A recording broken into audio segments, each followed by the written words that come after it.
He had certainly been warned to expect.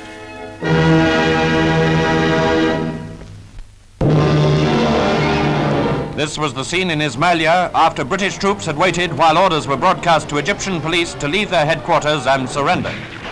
The Lancashire Fusiliers were the infantry engaged.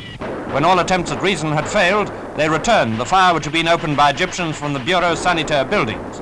Others waited in support.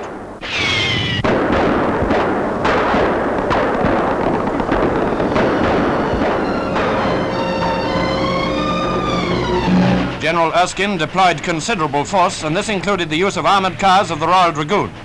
Centurion tanks of the 4th Royal Tank Regiment were also there. It was some of these that led the assault. No other course was open to the British command, for the Egyptian so-called auxiliary police had long been a menace to their security and had caused many casualties.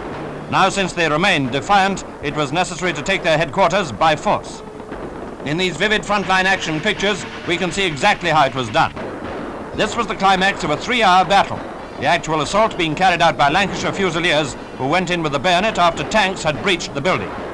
The police kept up intense fire, and it was at this moment that the British suffered 3 fatal casualties.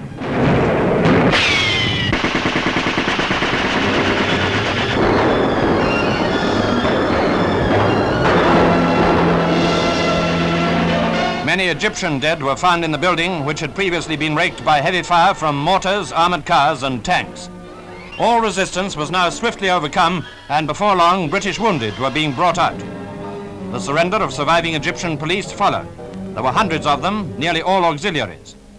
Police resistance, described by General Erskine as lunacy, resulted in many casualties among them.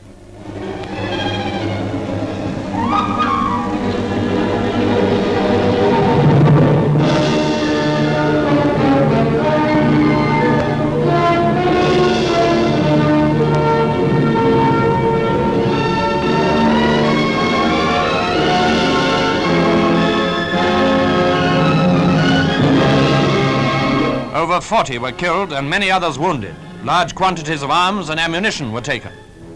The engagement was by far the biggest that had resulted from the trouble in the canal zone, but if the Egyptian authorities had paid heed to the many warnings from the British, no loss of life would have occurred. The police irregulars had long been using Ismailia as the base of sniping operations against our canal zone forces. Strong action was the only answer.